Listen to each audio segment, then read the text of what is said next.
Have you ever felt bad just for feeling bad? Like you're tired, frustrated, confused, and instead of allowing yourself to feel that, your mind kicks in and says you should be thinking positive, being grateful, raising your vibration. It's like admitting that something isn't okay is some kind of emotional sin.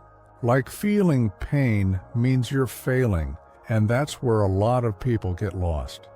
Because positive thinking became more than just advice. It became a social obligation. You open Instagram and there it is. Everything is a lesson. It's all up to you. Be the light. And there you are, drowning in anxiety, trying to convince yourself that everything's fine. Because it has to be. But that kind of pressure disguised as optimism can be cruel. It doesn't solve the problem. It shoves it under the rug. And on top of that, it makes you feel guilty for not being able to smile through the chaos. The truth is the positive thinking they sell you isn't about real hope. It's about emotional performance. It's about looking okay, showing progress, faking control, even when inside everything's falling apart. And that's not strength. That's forced silence. We've learned to hide everything that doesn't match the image of success. Feeling sad? Keep it brief, quiet, and add a motivational caption. Doubting yourself? Only if it ends with a, "but I'll rise." Exhausted? Drink some water, stretch a little, and keep pushing. I'm not saying hope is bad, but real hope doesn't come from denial. It comes from facing the truth as it is, not as people wish it were. So before you force yourself to think positive, again, pause. Ask yourself what I'm feeling right now. Doesn't it deserve to be heard instead of fixed? Because sometimes real strength is admitting, today I'm not okay, and that's okay. No one turns to self-help because everything is going great. We usually arrive there out of pain, and sometimes it's a quiet kind of pain, that feeling of not quite fitting in, of not really knowing who you are, or feeling like you're falling behind, even though you're trying your best. Looking around and thinking, everyone seems to be moving forward, except me. That's how it starts for a lot of people. Maybe for you too.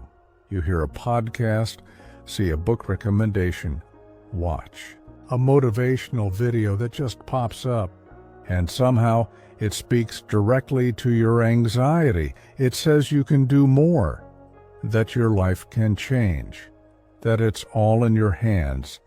And suddenly there's a spark, hope. You start following the gurus, taking notes, changing your routine. You hit the gym, eat cleaner, write down your goals. For the first time in a long time, you feel like you're in control. It's powerful. Finally, something feels right, but there's a detail that often goes unnoticed. That first impulse doesn't come from a place of abundance. It comes from a place of emptiness, and there's nothing wrong with that. Wanting to change because something hurts is valid.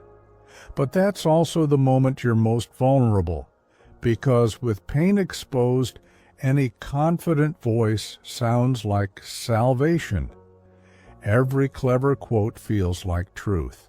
Every promise of transformation feels possible, even if it ignores your reality, your pace, your limits. Self-help arrives like a magic remedy. But no one tells you that if you're not careful, it can become a drug. That's the issue. When we're hurting, we look for relief, not perspective. We want to feel better fast. And we don't always notice we're leaning on messages that distract more than they heal. The promise of changing your life is seductive, but no one talks about how real change is slow, messy, and often lonely. That it includes setbacks, days with no motivation, moments of doubt, and right there, in what should be a gentle beginning, you already start pressuring yourself to show constant progress. The desire to grow is real, but it needs something. Rarely sold in the self-help world, patience with your own pain. You know that rush you get after finishing a self-help book or after watching a motivational video that makes you feel like everything's finally about to change. Yeah, that rush has a name: dopamine. It's a chemical release in your brain that feels like a reward. It makes you feel like you've made progress, even if nothing has really changed. And that's the catch, because what should be the starting point turns into the goal. You start chasing that feeling. More books, more quotes, more videos, and without noticing, you're stuck in a loop. Consume, feel good, plan big, consume again. It's like each piece of content gives you a small high. You feel like you're doing something meaningful for your life, even when you haven't taken a single real step. There's even a name for it: action faking. You're not lazy, you're just busy with the illusion of being productive. Like spending hours organizing a schedule, but never actually following it. Reading about business, but never launching anything. Making lists, setting goals, journaling. Without moving, the brain thinks you've accomplished something, but it's all just surface-level movement. And here's the tricky part. The world praises this. People will clap for you. You're evolving, they'll say. So disciplined, so focused. But deep down, you know, you're stuck in the same place. You've just gotten better at pretending you're making progress. And why? Because real change is uncomfortable. It requires facing fears, sitting with uncertainty, doing the boring stuff again and again. So it's easier to hit play on another podcast, to highlight another paragraph, to stay inspired. In this setup, positivity isn't helping. It's numbing. It keeps you from confronting what actually needs your attention. And there's always more content ready to feed the loop. More quotes, more quick fixes, more gurus promising that it's all about mindset. Meanwhile, nothing changes. Your frustration grows. And the worst part? You start thinking it's your fault. That maybe you're not trying hard enough, not being positive enough. But the truth is, the problem isn't your mind. It's the trap disguised as inspiration. Motivation isn't transformation. And when thinking positive becomes a drug, it's just another way to avoid yourself. At first, it all seems to be working. You're reading the right books, following the motivational pages, keeping your routine. You even feel proud to say you've changed your life. But then something starts to crack. One day you wake up and that excitement isn't there anymore. The discipline feels heavy. The dream that once lit you up now feels more like a burden. And your first instinct? Denial. You push yourself, tell yourself it's just a phase. Repeat your affirmations, double down on the routine. Because quitting would mean going backward. It would mean admitting that something isn't working. The problem is, by now you've stopped allowing yourself to feel. You only allow yourself to perform. Feeling vulnerable, you feel guilty. Having doubts, you judge yourself, thinking of giving up. You call yourself weak because somewhere along the way, you learned that negative emotions don't belong in the world of self-improvement. That's sadness, fatigue, confusion. They're signs of failure, but that's a lie, and a dangerous one, because the more you fake being okay, the more disconnected you become. You're not solving the pain, you're just covering it with a forced smile. This is when people start to shut down. They lose joy in the things they used to love. They start questioning everything, their path, their identity, their worth. But instead of facing that honestly, they do what they were taught to do, push harder. More content, more structure, more quotes about rising above, as if admitting something has changed, that the passion faded, that the motivation ran out, would erase all the progress. But it wouldn't. It would make room for something deeper. Truth, toxic self-help makes you believe that changing your mind is betrayal. That pausing is failure. That resting means you're slipping. But it's not. It's being human.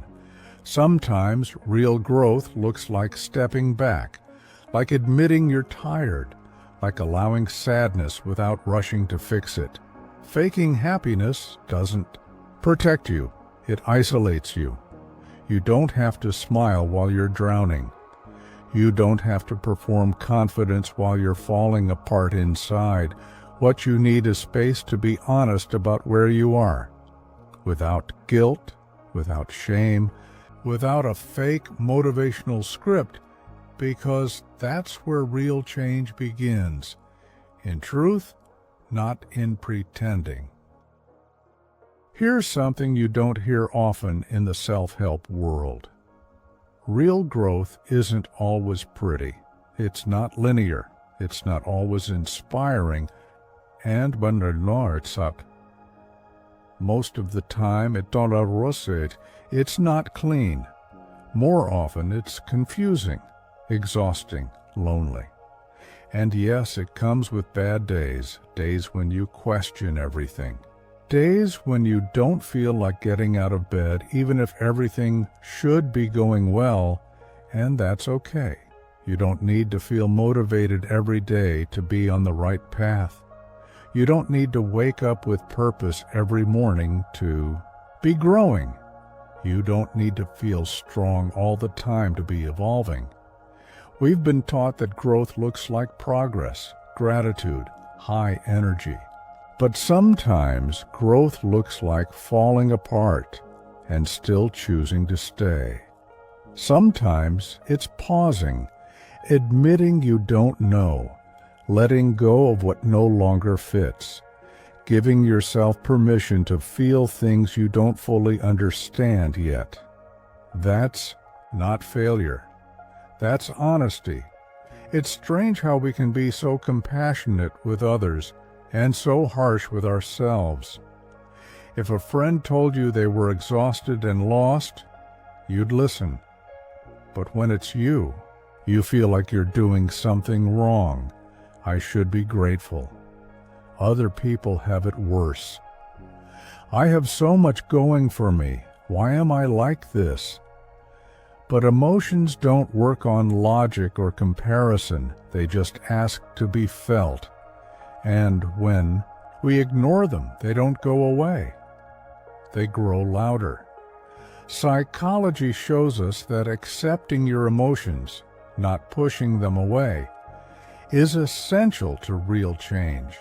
You don't heal by pretending. You heal by being honest even when it's uncomfortable. So if you're feeling lost, confused, or tired right now, pause.